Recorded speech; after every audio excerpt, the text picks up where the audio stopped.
And lastly, we'll look at the work of Naomi Murakawa in her book, The First Civil Right, which, as I was first reading through this, I had a hard time of trying to pinpoint her point of departure.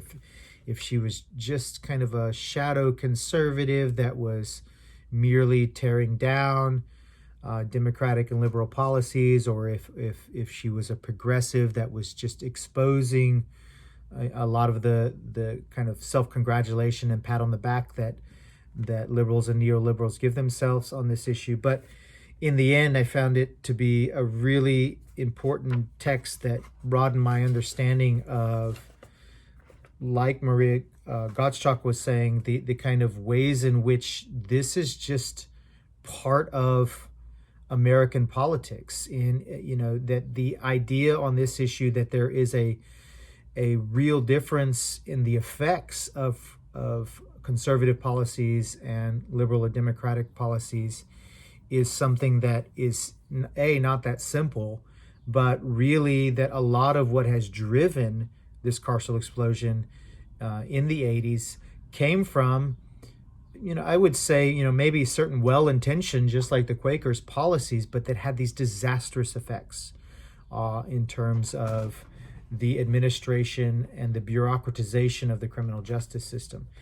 And the other thing that she does importantly is really pushes the narrative back from the 70s and 80s really to the World War II and the post-war period as the beginnings of this. And of course, we've looked at all that. We see how this has its roots from 1619 to 1865 and all of those things. But just talking about the 20th century and that curve that we're looking at, where really the beginnings of this started during the war under the Truman administration. So she marks her beginning of this carceral crisis to 1943, where the problem of law and order was already being discussed in the highest circles of administration.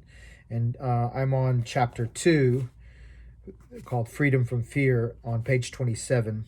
And she said, the problem was not measured in crime rates. Instead, quote, the problem of law and order, end quote, was a racial tension so thick that according to the Office of War Information, it was, quote, bursting into active conflict.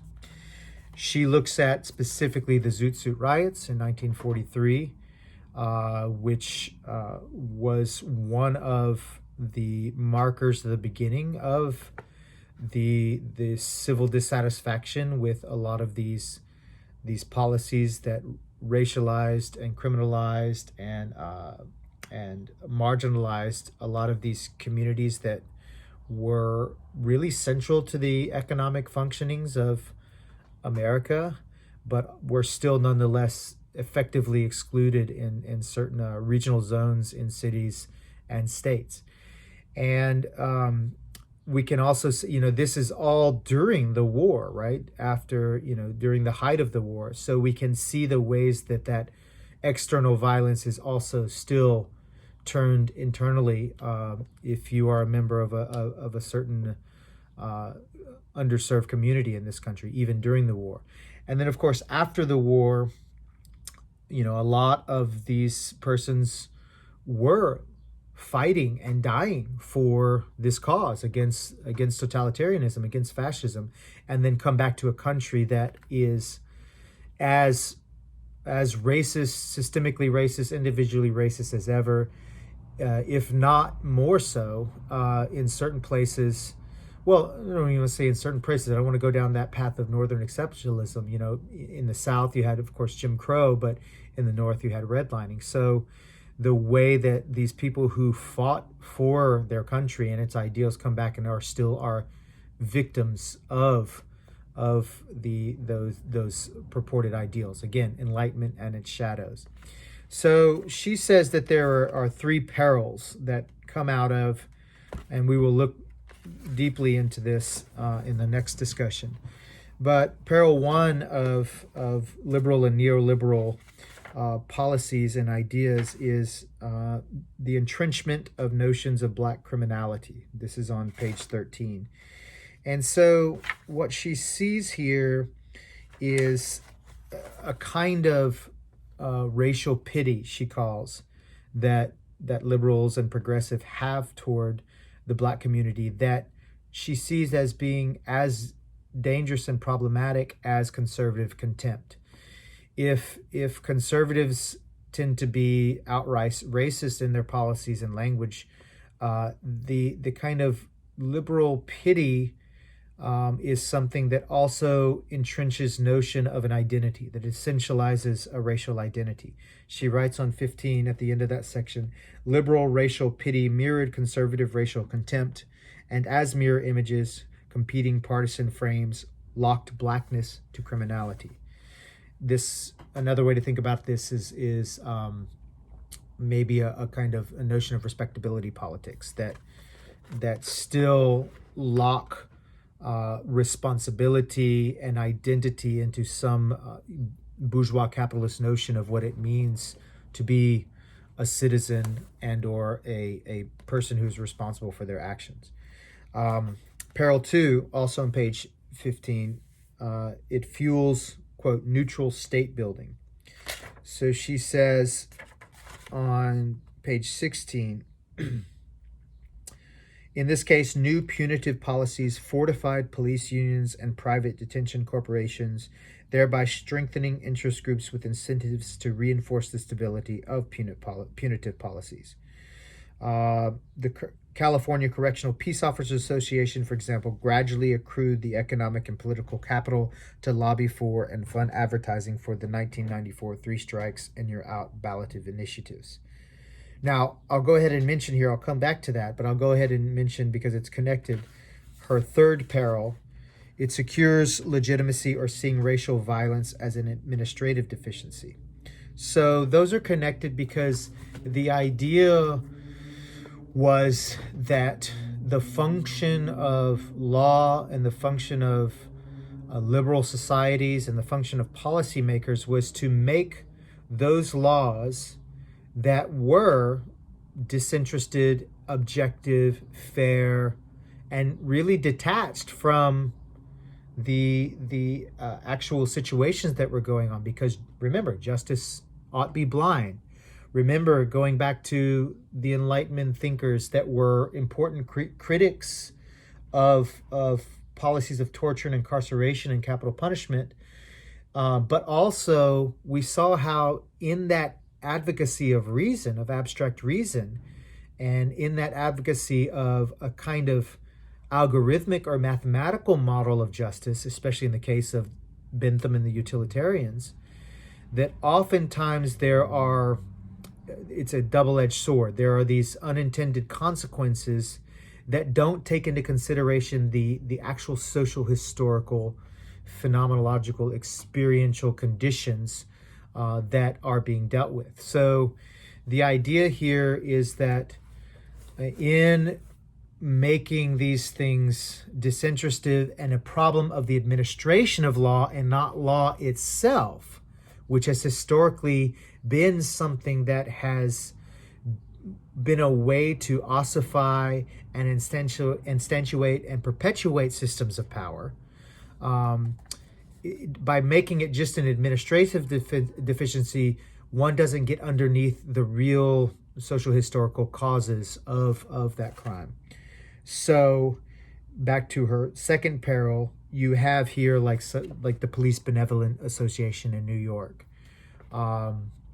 which is a way of kind of creating a kind of advocacy group that she sees rooted in these policies that then becomes entrenched in itself, or the way that communities that have prisons and the prison then becomes central to their economy. It gives them jobs and gives a kind of post-industrial labor force and a kind of a local economy that then, when those prisons are to be shut down or to be moved or to be minimized, then you get an entrenched population working against that, because then it becomes competing types of livelihood. So that was one of the unintended consequences of neutral state building, but also seeing violence as merely an administrative deficiency. She writes on page 18, At the core of liberal law and order was the promise to move each individual qua individual through a system of clear rules that allow little room for individual bias.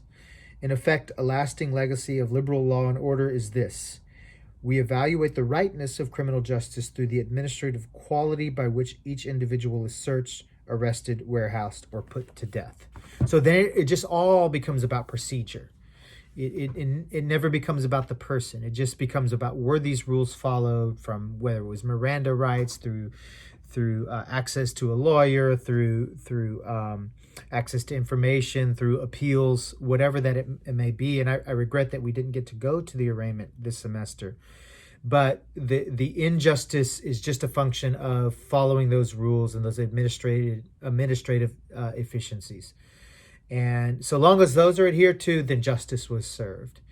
But the effect of that, now, before I go into the effect of that, this was important. I mean, the idea was to move the process and procedure and consequence out of the private and the local, which is an important moment, because if it's left to that, then you have local sheriffs and local states just doing whatever they want.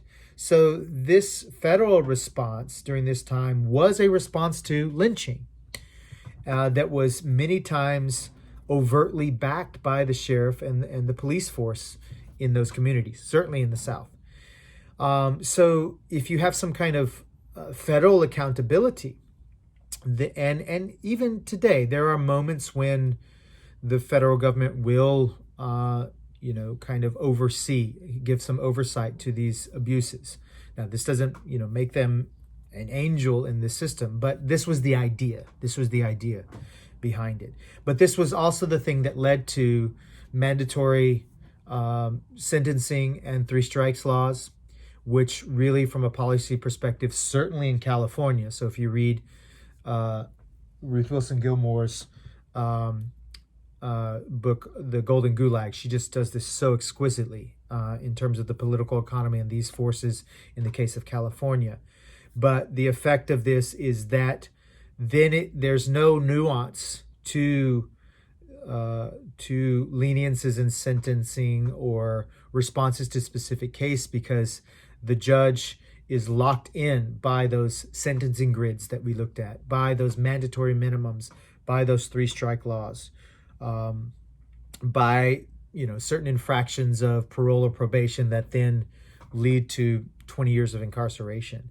And these all came out of these desires by liberal policymakers to make the administration more efficient.